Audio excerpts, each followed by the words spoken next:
Good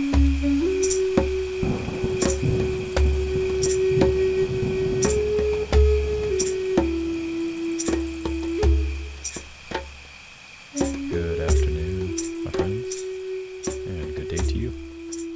This is Brandon Tilt here, and you're tuned into Feather of Light. And as you know, this is a podcast where I like to discuss mental health related topics and sometimes bridging into spirituality or philosophy.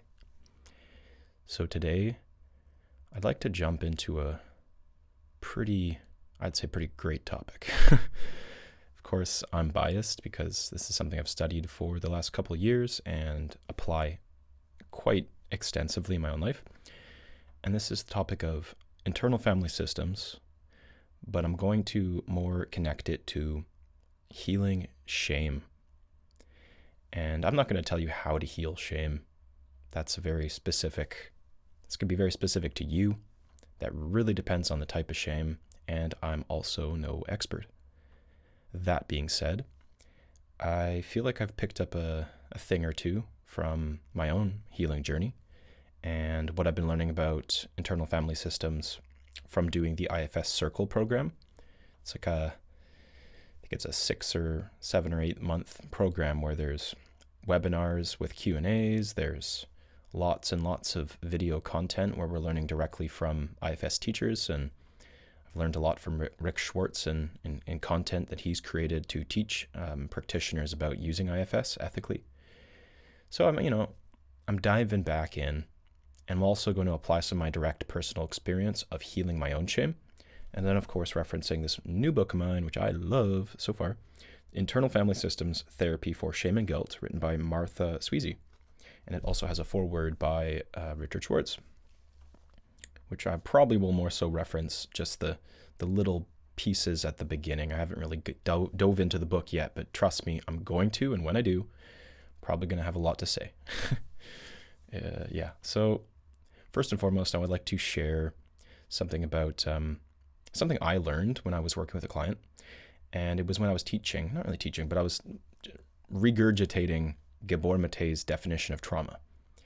And I love how Gabor Mate says this quite famously, I'll add, about how trauma isn't the event, right? It's essentially our body's experience of that event. Not what happened, but what happened inside of our body, right? What happened to our nervous system, either during the event or after the event. And I think that's such a beautiful way to understand trauma.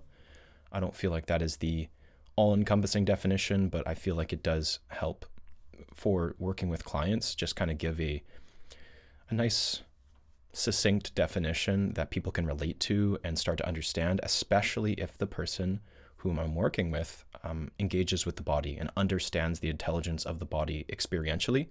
So they work with their body, they've trained in some way, maybe they do dance, maybe they do movement, who knows, right? They understand that language. And then I come in here and I'm like, hey, trauma is basically just what happened to this body and how it's imprinted that experience into your body. And now you're beginning to understand that language.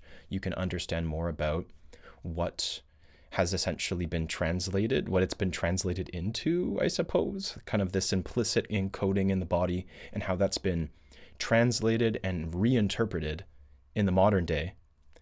And that's kind of the experience of trauma in a way. Let's just say that's a piece of it. So just starting to bring awareness to the body is how you're bringing awareness to your body's experience of the trauma now, and maybe how it's developed over time from the initial event that Gabor Mate was referencing. Like there's the event that happened, right? The thing that we associate with the trauma that triggered this somatic encoding process that we're re-engaging with as we start to heal the trauma. So that felt like a very helpful way to frame this, that, hey, we're working with the body, right? Typically when you heal, even if you're doing talk therapy, there's a way that you're also re-engaging with the bodily experience and the sensations that are either connected to the trauma or they are the part expressing that it wants you to re-experience or witness the experience of trauma. So just giving a little education around IFS, there's these things called exiles, right? They're these parts of us that are very, very often scared. They're very afraid. They're very vulnerable, and they've been locked away a long time ago, or maybe at some point in our adulthood, depending on when the experience happened. But these exiles formed, and they're kind of stuck. They're frozen, right? I spoke about this in my podcast episode on shame a little bit. But part of what heals this exile is doing what's called unburdening. And unburdening is recognizing that there's some sort of narrative that formed in the initial experience of trauma that sees the world in a certain way and has burdened us with that perspective. Let's just say it's we're still holding on to that perspective. It's still, in some sense, weighing us down. And when we release that burden, we're able to allow these parts to go back into their naturally valuable roles. We're allowing them to become attuned to, let's just call them positive experiences, joy, pleasure, freedom in so many different ways, right? Like happiness, genuinely attaining happiness. And so part of healing trauma, according to IFS, is unburdening these exiles and recognizing that they're holding on to something from the past. And once they let it go, they're starting to rewrite this narrative, and you start to experience the world in an entirely different way. And in relation to that, your body experiences the world in an entirely different way. Cool, huh? Yeah. Quick tangent that I feel is quite relevant is I was listening to Marshall Rosenberg's podcast, and he teaches NVC. He developed nonviolent communication. So he talks a lot about how there's these certain languages in certain traditions of, I can't remember exactly what the tradition is, but there's languages that literally don't even have frameworks that instill violence. Now, what Marshall Rosenberg refers to as violence is the certain types of language that are attempting to persuade somebody to do something that maybe they don't want to do. So it's actually baked within our language, within our thoughts, to think in a certain way. So why do I bring this in? Marshall Rosenberg proposes that certain emotions, such as shame, anger, there's all these different emotions that we could even relate to trauma in some shape or form. There's healthy anger, there's unhealthy anger, there's healthy shame. In some ways, it's a reaction that can be helpful, but in many cases, it's unhealthy.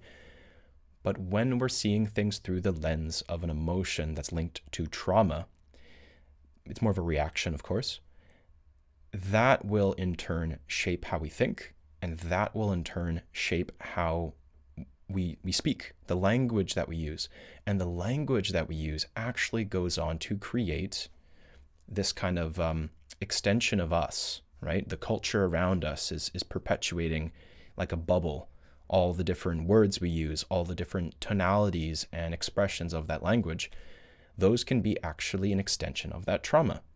Those can be an extension of that initial wound that we felt that told us we weren't good enough or were not worthy of love.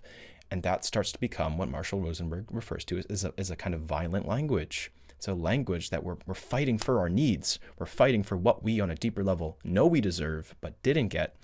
So our thoughts literally shape our reality. And that's where this is all kind of connected. Our bodily experiences influence our thought. Our thoughts go on to influence the language we use, and then our language actually changes the environment, changes our social reality, and in turn our culture and our cultural overall identity within that culture.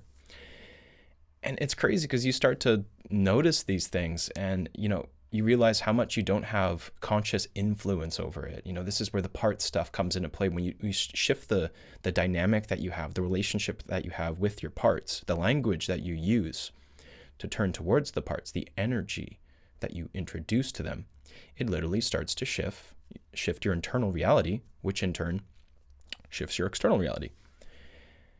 Anyway, that was an interesting little tangent just to consider that once we start to unburden these exiles, it starts to shift this internal state, which is, somatically expressed as well as internally in the thoughts. And that shapes our language we use, that shapes our social relationships, and that changes our entire reality. Also cool. So where do I want to go with this? Well, I feel like there's a helpful definition here. So I'm going to quote the introduction to this book. And basically it talks about defining trauma, right? So quoting the book, Internal Family Systems, Therapy for Shame and Guilt, Martha Sweezy. For our purposes, the word trauma covers a broad spectrum of relational experience, including everything from extremes that are obviously traumatic, so childhood neglect, physical or sexual abuse, rape, war, to private experiences of invalidation, which others either might not notice or might not credit as formative. So whether intentional or not, trauma delivers the message that we're unworthy and unacceptable. So once we agree the problem is all ours, she goes on to say, this book explores how shame in action inside the mind, shaming ourselves or others, transforms this kind of injury into an identity, which is the state of being shameful, and how to remedy this problem using internal family systems therapy. Just great introduction. For me, that definition of trauma really stuck out, especially since I'd gone on to define it with a client and in my own experience as how Gabor Mate saw it. But I feel like there is an important recognition that trauma isn't just one thing, right? It is the experience within the body as we experience it and how that continues to go on to, let's just say that pattern goes on to replay itself. Or there's also this idea of this identity that forms, that's rooted in this case, shame, and how that goes on to really just turn this thing that was maybe just an initial event or an experience in the mind into just this deeper sense of who we are, right? And that's where it gets very tricky. And, I feel like I need to take a moment to sort of just see where I could go with this, because it's just, it's such a rich topic, and I almost feel like it is so unique to each individual.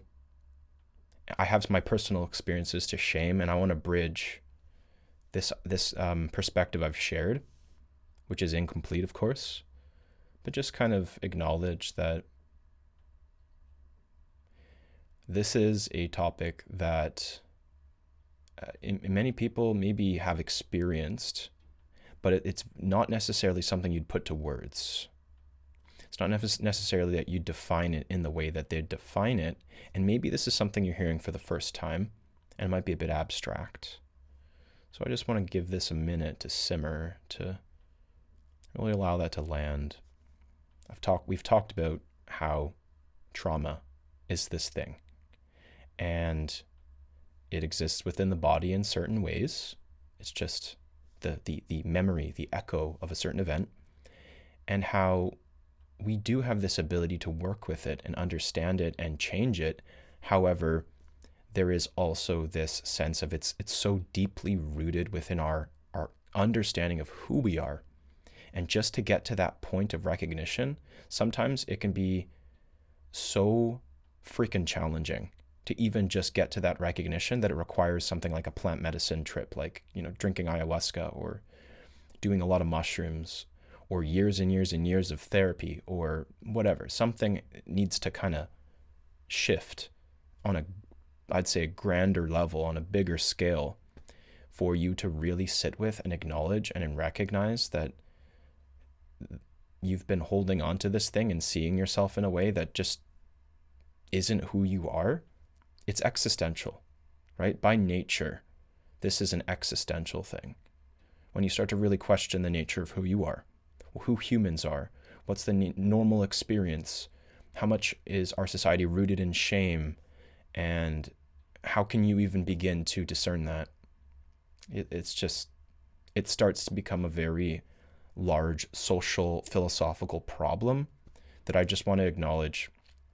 Maybe not everyone really even wants to sit with, or it doesn't necessarily make sense right away.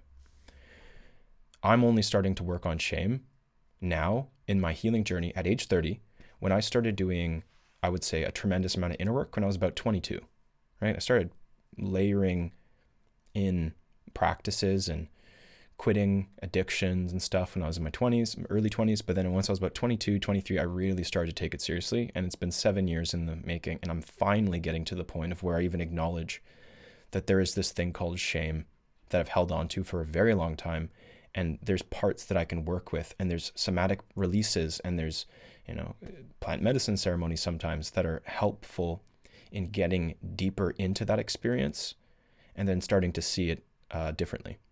But it took a long time and a lot of work, and this isn't beginner stuff in a sense. But there are benefits to just understanding this concept and subtly bringing awareness to it. So I think that's kind of part of why I'm bringing it in. I think another piece of this topic, because I started on the topic of IFS and I want to connect back to that, is I'm trying to become trained to facilitate IFS. And you have to become, competent, right? But typically you want to go the route of becoming a trained IFS therapist. Now, not every single person who practices IFS will be an IFS therapist, and I think there's certainly situations where that's done ethically, but I think there's a lot of people that just don't choose to, for whatever reason, go through the training, whether it's a financial thing, which it is for me, or they just don't believe that these types of practices should be gatekept in some way, and I think that's also valid in some cases. But ideally, I, as well as anyone else who wants to practice this model, would go through learning about this model, especially for the later stages of the model. I think learning about parts, you can pretty much learn about parts anywhere. You can do the meditations, you can go on YouTube, and there's great explanations of what parts are. You can start to explore your own mind and your own experience and understanding that parts even exist, and maybe even beginning to talk with them and bring more awareness to them and compassion and stuff like this. This is stuff anyone can do, really. Now, facilitating another person's experience of it takes some training, but the later stages of IFS, the unburdening process, this stuff can be comparable. It's not the same, but it's comparable to soul retrievals, which are essentially something that shamans do, and experiences where you're really going deep into the body and debatably the spirit. And you're acquiring something that's been lost, and you're bringing back together some sort of fragmented aspect of your being, and you're moving forward with more of a integrated lens, right? You've gone back, you found the part of you that's been stuck in whatever memory or whatever past, and then you're bringing that energy forward, and you're integrating that energy into whom you are now becoming. Now, doing this work is no cakewalk. I would say that unless a person's a credentialed shaman or a highly skilled and competent therapist with specialized training, anybody should be doing what I'd consider the equivalent of unburdening. Why do I feel so strongly? Why am I so opinionated about this? Well, because it's causing harm if a person goes through these steps and isn't capable of creating that safety and allowing a person to go into the experience and thoroughly flush out or bring back whatever needs to be brought back. And yeah, it feels like it's so, people are so susceptible in these states as well, that unless the person is able to maintain that safety and that regulation within their nervous system and be fully present and fully capable of bringing them through the experience, yeah, it can be very damaging psychologically. It can further re-traumatize a person or further traumatize a person who's trying to heal from shame, from deep-rooted senses of, worthlessness, right? Just the list goes on and on and on, like these really, really crippling wounds emotionally and sometimes physically that are being explored and attempted to be healed. But ultimately, let's just think of the surgeon again, right? I said this in my last episode. Surgeon goes in and they kind of don't really know exactly how to work with the equilibrium of the entire working system that is the body. Maybe they know how to work with one particular area, ideally, but if they don't understand the impact of what they're doing, of the intervention they're doing on the overall system, and are taking that into consideration when they're choosing the surgery, or how they're going about the surgery, or the post-surgery rehab. Let's just assume it's just they're overlooking something that needs to just be considered. So I just think it's worthwhile to consider having adequate training for doing these later stages of this model is really important, or doing anything that's equivalent, because our parts deserve that much. Like our deeply exiled parts don't trust the leadership in our system already. They're already fearful in many cases. So we're trying to bring them back to a place where they can feel like they can trust. So we need to be in that sense competent and trustworthy. Maybe some of this is just my own opinion. I think many practitioners have their own sort of lens and perspectives about what a person ought to do or what they ought not to do in certain situations when it comes to healing trauma and processing deeply stored trauma. And, I think there's a lot of different folks that have different approaches, and I do believe that it's not just one way or the other. There's probably there's a need for a lot of different perspectives, a lot of different practitioners, a lot of different levels to that process. Often it's a multidisciplinary approach. You can't just have the counselor. Sometimes you need the coach. Sometimes it's the nurse. Sometimes it's the physiotherapist. Sometimes it's the cranial sacral therapist. Sometimes it's the yogi. It's like sometimes it's the spiritual healer who's a little bit integrated in the West and the other Eastern or traditional methods. So it's kind of like, it's not one size fits all. But I do think the basic level of competency and the consideration of ethics, these are things that are necessary universally throughout, regardless of whatever teachings or whatever trainings a person has under their belt. But IFS has this later stage work called unburdening, and you have to be trained in the model to know how to do it. And because it's working with shame, that's I think one of the main reasons. It's not the only reason, but I think that's one of the main reasons, is because this delicate work. Richard Schwartz speaks to this over and over and over. There's such a potential for harm there that, people ought to know how to deal with shame and how to work with shame, how to maybe have worked with their own shame. And as I've kind of laid out from my lens, you have to go through a lot of stages of healing, even just to start working with shame. So if a practitioner hasn't gone through that journey of starting to work with their own stuff and then eventually getting to the point where they can start to heal their own shame, how in God's name, how are they ever going to actually work with somebody and heal their own, help support a person to heal their shame when they haven't healed their own shame?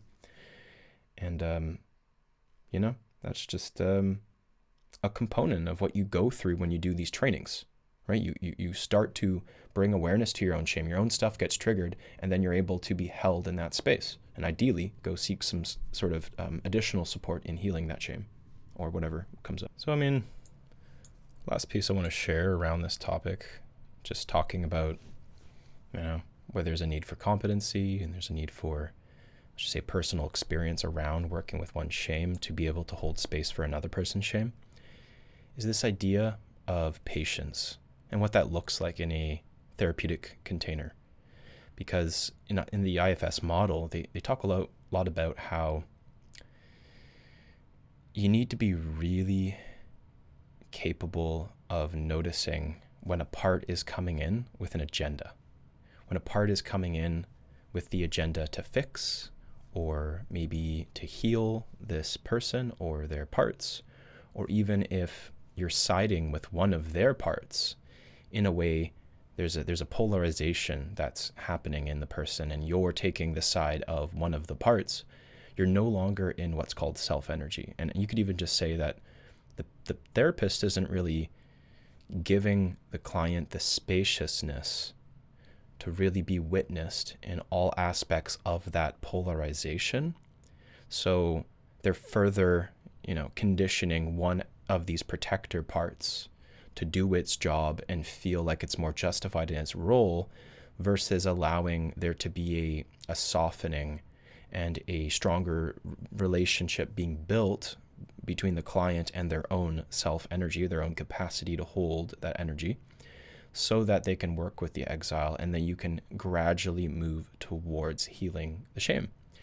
So it's a slow process, not just over the long term, like it could take many, many therapy sessions, but I mean, in the moment, how patient is the counselor, therapist, whatever, the practitioner, how much are they able to really introduce that calmness and that stillness and that spaciousness so that the person can really sit with this experience and really allow it to be explored and seen and witnessed in the way that it wasn't experienced when they were younger. And in fact, many times it's not just about the verbal expression of it too. There's the non-verbal. There's the somatic experience of it. There's the understanding that some of these wounds are from a pre-verbal stage in a person's life. Now, bringing my direct experience in, a lot of the healing that I've done, it wasn't with an IFS therapist that took me through the later stages of the model and did the unburdening process as I'm explaining it to you. Most of my, what I'd say is akin to unburdening, has been done with either psychedelics or in a shamanic container with a trained shaman, or with a somatic practitioner, such as someone who facilitates breath work. And sometimes this is done explicitly where, hey, we're talking with the parts a little bit, and I'm aware that there's a form of IFS going on. Other times it's just an organic releasing, a spontaneous unburdening, as it's called in IFS, which occurs when you've created the necessary environment for your parts to feel like they can release that burden and start to heal and look to the future in a different way and rewrite the narrative. And this can happen spontaneously and will happen spontaneously when you're ready, but it can't be forced. So sharing my experience of my most recent unburdens, I've had a few, some of which happened while I was traveling after ayahuasca ceremonies, while I was in Ecuador, most of which that followed would have been when I was back in Canada and I either did combo or maybe I was sitting with breath work and just going deep, deep, deep in the body, maybe doing self-IFS check-ins, and all of a sudden, boom, in pops an exile. And I don't know what to do other than just treat it with the same care I would any part and then go deeper into it and notice how my body responds. And sometimes my body is just more open. It just feels like there's more spaciousness, and I just feel like I can attune to more self-energy because I'm less blended with other parts that are preventing that self-energy. And the presence of enough self-energy, the exiles start to heal. They start to feel that warmth. They start to feel that safety. So it's interesting how much of this happens, not necessarily spontaneously, but it happens non-verbally. It happens within the body. It happens within the muscles. And, sometimes the perineum and the abdomen and the pelvic floor and all these lower points of the body that are connected to the sacral chakra point, or other areas that are related to the solar plexus. This is primarily where I've done a lot of my unburdening, is within the solar plexus and the sacral chakra point. And the accompanying organs, the accompanying muscle groups, maybe areas of the spine that connect with those areas, the nerve cells, the spinal nerves as well. So yeah, and then breath work. I feel when you sit with a trained breathwork facilitator, here's the thing, you can do breathwork with a lot of folks, and for most people, it's absolutely okay to do breathwork in a way that's just starting to engage with this system. You're starting to introduce yourself to the body, and maybe you're not doing the trauma releases necessarily, right? You're just kind of grounding the nervous system. You're getting a level of somatic attunement. You're starting to understand the language of the body. Now, once you go into the later stages of doing trauma release breath work, this is where I would say it's very, very important that you have a trained facilitator who has gone through a process of understanding trauma, has worked with their own trauma, has the ability to understand the language of the body, and just has had the supervision and ideally certification to facilitate those types of trauma releases. So I've had the privilege of sitting with a very highly trained breathwork facilitator who used to be my counselor for a while. and the trust is there, right? And his awareness of parts work is also quite, I would say, he's very competent in understanding parts work, applying that into how he facilitates breath work. So I sit with this individual. I feel like I've been progressively deepening into my experience of unburdening a couple different exiles that I sit with in my own private experience. But the real deeper work comes in being witnessed in those emotions, being witnessed in those releases, allowing my body to feel safe and held, even with certain adjustments too, right? Like, so this person understands how to adjust the body, and they have a bit of cranial sacral therapy training, I believe, or they just understand enough of those areas where they introduce and blend in these tools. And I feel that deepens the unburdening process. It accesses further, let's just say stored trauma in areas that are just beyond just what the breath can access in itself. But it's just through crying really hard and being held in that and really feeling safe and feeling like I can just let go of that shame. And, I feel like I'm still integrating some of these unburdening processes. It's not just like one and done. Mind you, most of what I felt in there, I know it went really deep, and I know it helped make things different. It changed everything. But at the same time, I'm going to be integrating that maybe in men's circles or going to therapy, or just even my own private experiencing of what's coming up and noticing my parts and how they've shifted since. It's it's a day by day thing. It's like a continual process of just checking in and noticing what's shifted since the unburdening has happened, since you even recognized what shame is in the body, and now you're starting to bring awareness to it. I feel like there's no rush. It's not a competition. It doesn't matter if someone heals, quote unquote, faster than you heal or whatever. It's like everyone is meant to do this work at their own pace. As I said before, your exiles will, in some cases, spontaneously unburden when they are feeling it is the right environment and your body is ready. So just, noticing that this is not something that you can force or rush, or our perspective of doing more and more and more is actually counter to this soft, gentle process of noticing the body, softening into these experiences of shame, and then ultimately moving forward and, living the life we want to live, thinking the thoughts and speaking the words we want to speak and think, feeling into the body in a safe way, and then embodying that and allowing other people to feel our embodied expression. Just showing up in the world differently, showing up in the world in a way that doesn't always, sometimes it's okay, but it's not always stuck in that shame narrative, and we're able to really fully experience life, right? This is how, I'll end with this. Marshall Rosenberg says, when you attune to nonviolent communication, in his lens, but when you start to attune to your needs, when you start to think and feel things differently, you're free. And you're more connected to life. You're more connected to the experience of life. So thank you for joining me today. Maybe if you want to leave me 5 stars, helps motivate me to go deep in this podcast and make this very personable and very experiential.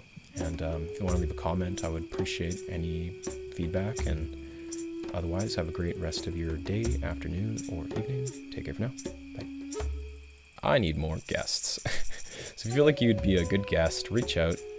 And if you're interested in working with me one-on-one, please reach out over Instagram, Facebook, or through my email, featheroflightcounseling@outlook.com.